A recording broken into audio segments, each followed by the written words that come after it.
We'll start with this. Bo Nix is the least trustworthy quarterback amongst the division leaders in the AFC. Man. And that's with the Ravens being the division leader currently in the AFC. Okay, so you know that he's not more trustworthy than Drake May or Lamar Jackson. So really it comes down to Daniel Jones and Bo Nix.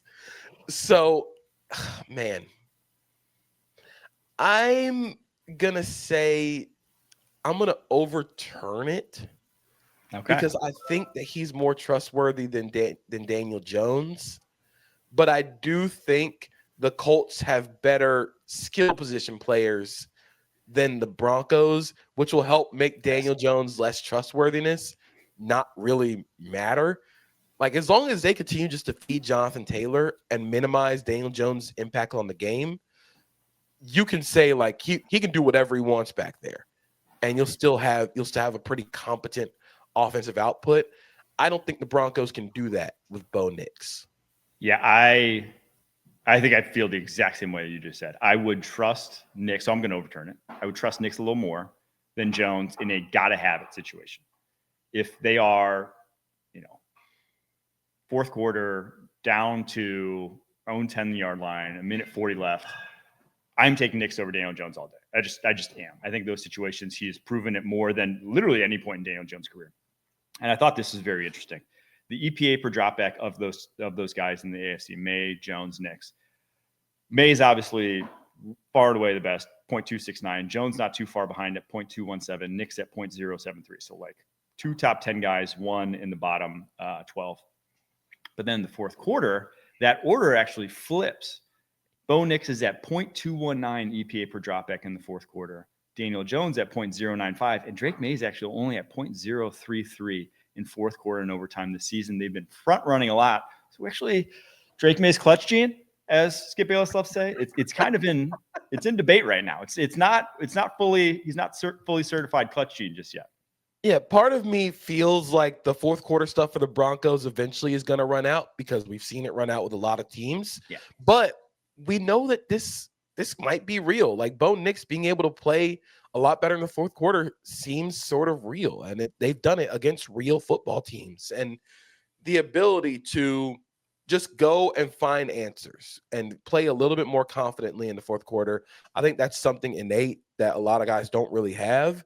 So I would trust Bo Nix, but I also feel like it's tough because the Broncos might be undone by the fact that they don't really have the skill position talent yet to overcome the fact that you still maybe can't trust Bo Nix 100%. Yeah, it's definitely the worst combo to have, I'll say, of any of these top guys. Yeah. All right, let's get to Rams. Couple ones on the Rams. The Rams are the best defense in the NFC. I'm going to overturn this one. I think it's the Eagles still. I cannot go against the fact that there is just dudes at every single level that can completely flip a game. And I think they had a tough game against the Cowboys, largely because they were always on the field and the Eagles just couldn't put the game away on the offensive side of the ball.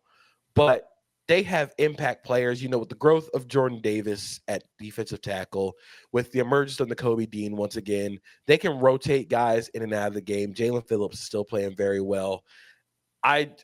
Although Andrew Makuba going to have ankle surgery, potentially going to be out for the entire playoffs. That's going to be a huge one for them. But I just think they have more solid answers at linebacker and in the secondary than the Rams, although Chris Shula and Aubrey Pleasant have done a great job masking the inefficiencies there for the Rams. I still think the Rams are we're going to win with our front four, and you got to get the ball out. So the Rams are technically the top defense in the NFL in EPA per play as it stands right now. But I think I'm also going to overturn it because while the Eagles are down at 8th right now in EPA per play against, they've actually faced the most difficult slate of offenses of any team in the league this year in terms of EPA per play against. So to be 8th with that is obviously impressive. And also just like what they've done of late. Now, the second half against the Cowboys, irrespective, that's a team that just had guys who are different cats.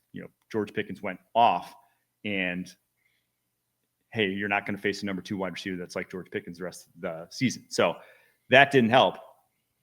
But the past 2 weeks before that, Lions, Packers, just utter dominance. I think this team is probably the best defense, and I'd probably take the Seahawks defense over them as well. I just think they're a little more complete. I thought about that, but then I kept thinking about if Ernest Jones isn't healthy, their linebacker depth is really, really thin.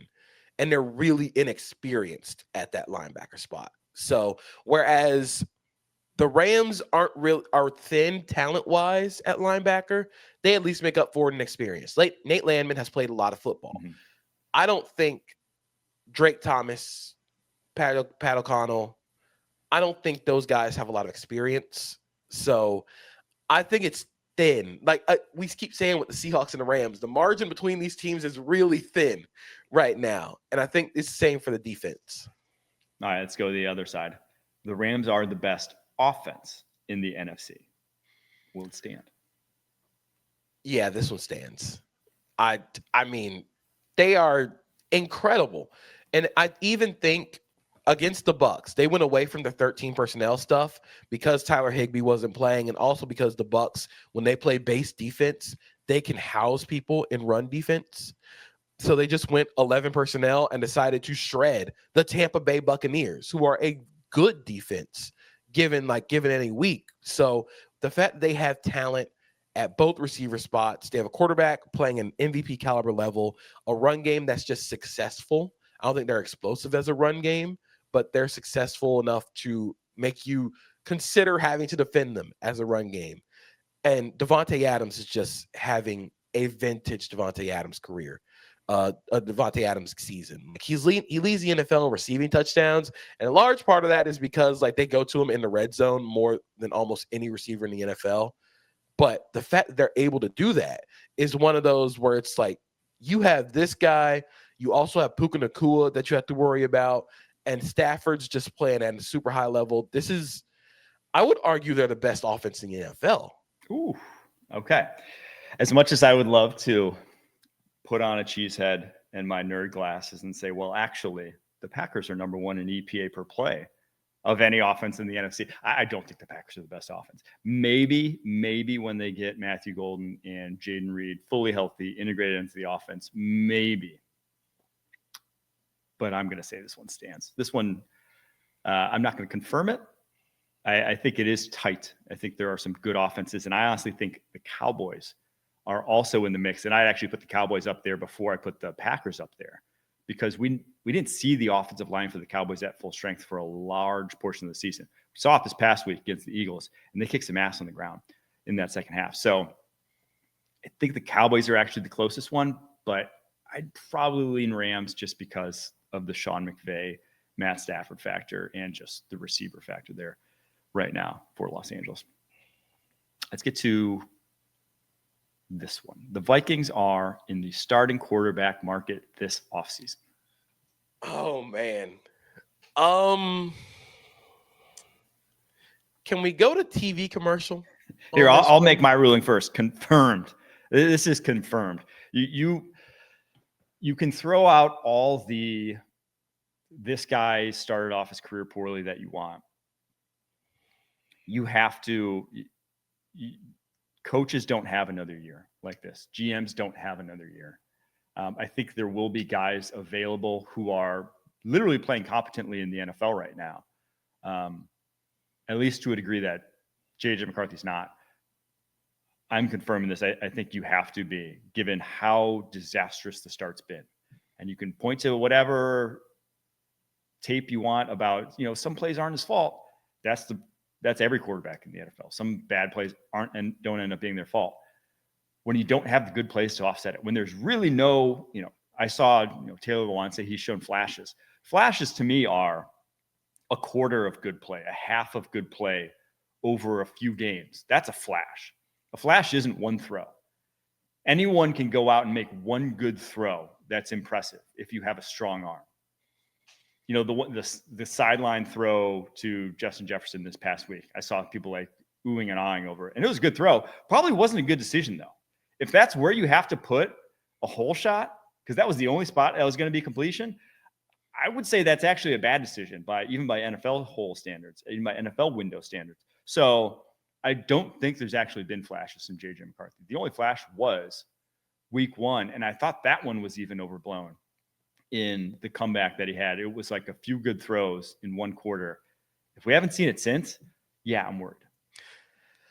I'm going to say this one stands. Okay. And a large part of why I think they're going to be in the starting QB market is because J.J. McCarthy also can't stay healthy. Yeah. Like, he had the ankle sprain, he hit his hand on a helmet, he got 3 a concussion. injuries. Like, there's been a lot of injuries starting to pile up with J.J. McCarthy, where I think a lot of, like, going into the NFL draft, a lot of one of his detractions for me was he's pretty thin. Mm-hmm. Like, he's more of a slighter quarterback than people think he is. But when you're the worst first round quarterback by statistically since like Jamarcus Russell, like you're getting into really, really scary territory. And it's not even like, you can't even say like this offense is letting him is like off, not just playing well around him. And I'd say like, yeah, like they lead the NFL in drops, but when Carson Wentz was in the game, they did not drop as many passes. When, like it's one of those, like it's one of those stats. It's one of those where like your offensive line has been a little injured, hasn't played as well. But JJ McCarthy has not looked ready. That's the biggest thing. He just doesn't look ready for NFL speed. He doesn't look ready. He looks like everything is so slow and the game is just moving too fast for him right now. So I think they're looking for a starting QB this offseason, but I think they're going to quiet do it, where like it's probably going to end up being like, I don't know, it'd be like a Jameis caliber quarterback where like it's a backup who can be a starter, but it's not like they're not going to go out and like draft a quarterback if JJ McCarthy's still on the team. I don't think so. The funniest outcome, Kirk Cousins reunion. That would be the funniest. Easily. It's like that Thanos quote, you couldn't live with your own failure. So that leads you back to me. Oh, Kirk. Speaking of Kirk Cousins, the next one here is the Falcons are in the starting quarterback market this offseason. Kirk Cousins obviously has a $57.5 million cap number for next year, meaning he will not be a Falcon. And then obviously Michael Penix coming off his 3rd career ACL tear, and this one was on the other knee, his left knee. Tore his right knee twice in college. This one, his other knee now. I'm going to say stands, and it sucks because I do think Michael Penix Jr. can be a quality NFL starting quarterback. But when you're already 26 years old and have 3 major knee injuries and 3 major knee surgeries, 2 in one knee, one now in the other, also 2 major shoulder injuries, I just worry about the long-term health for Michael Penix because, again, this was his first full season as a starter, and he already had to miss games because of injury, multiple games because of injury. I just think that their hands are sort of tied. They can't really go and look for a starting quarterback because they don't have a first round pick. They're not going to go draft a guy.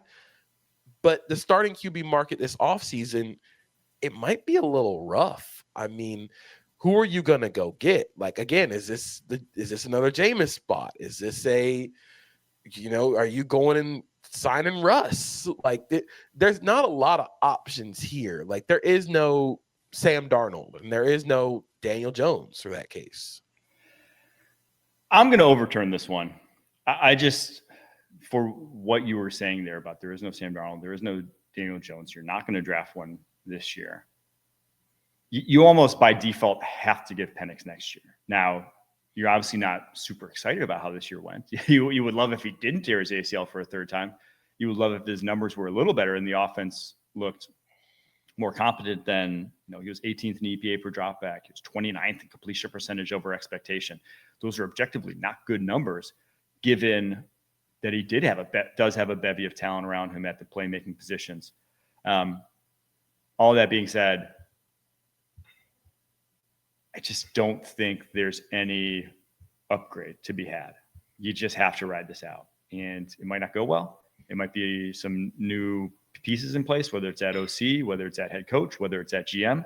But you just have to at least give him next year at this point, in my opinion, even if he is on the older end, even if it's not the sexiest option. I just think it has to happen. I think they're going to do the same thing that the Vikings do, where they like quietly bring in like a potential bridge guy. Because again, you can't play Michael Penix Jr. with his injury history and not have at least a competent starter or a guy that you know can spot start you games behind them. But I do think this offense could potentially look better with a different offensive coordinator, with a different head coach, maybe some more speed. If you get Darnell Mooney back for another like fully healthy year, like this offense could be good. And that's the most frustrating thing about this season. They can be good. It's just when, like, please go do it now because you're running out of time. All right, last one here. Jameis Winston is the next Geno Smith. And to say the next Geno Smith being the guy who was highly drafted, obviously failed his first time around, bounces around, gets another starting shot in his early 30s. Jameis 31 right now, and then turns into a franchise quarterback as much as you can for a guy who's in his mid 30s. I'm gonna overturn this one. Oh, JP, breaking my heart. I wish I could like say this one stands or confirms, but Jameis still like puts the ball in the other team's hands a lot. Like he still is putting the ball in dangerous areas, in dangerous situations. And that, especially in this era of offense where like uber hyper efficiency is what's applauded. You don't want to turn the ball over. You want to get to the check down. That's how you keep the offense moving. I just don't think Jameis is going to be that guy. I feel like Jameis would be a great quarterback if this was like 2005, but I just don't think that he keeps the ball. I don't think he protects the ball enough to be the next Geno Smith, because even when Geno at his best was somebody who could attack vertically but not turn the ball over a lot. Jameis, to put some numbers to it, has 5 turnover-worthy plays in his 2 starts this year, according to PFF.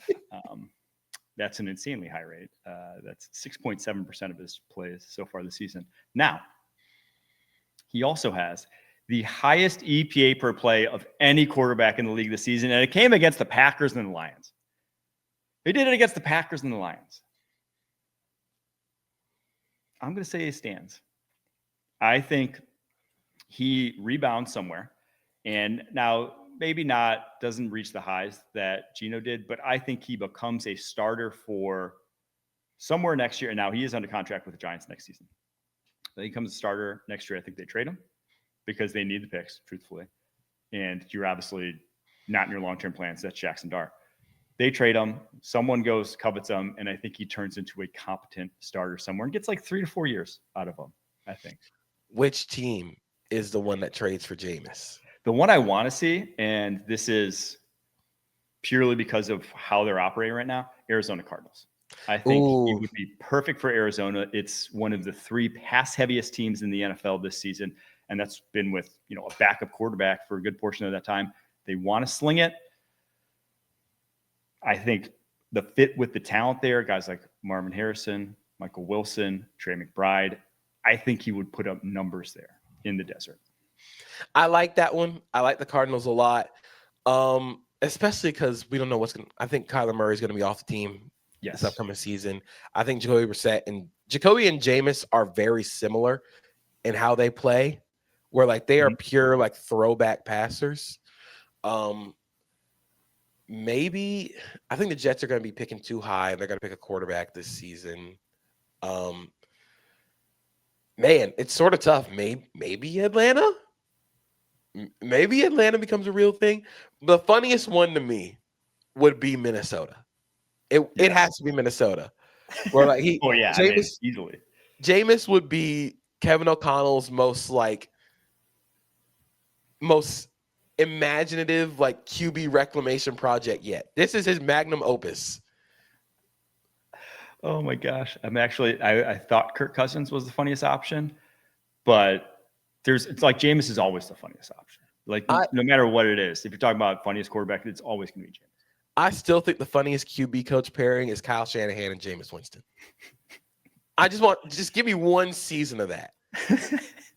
It's unfortunately, I think that's too much of a pipe dream to exist, but it would be, entertainment levels off the charts. If Kyle Shanahan can go into halftime though and explain away Brock Purdy's 3 picks as just it's just good decisions, bad throws. He could explain away a lot of Jameis. He'd have to do a lot of explaining, but he could do it. Jameis is throwing 80 touchdowns and 80 interceptions. Dude, I didn't realize his last starting season. I had to look it up. He had 6 pick sixes his last full season. It doesn't seem possible. 6 picks is it's probably half your picks for the year. And that's insane.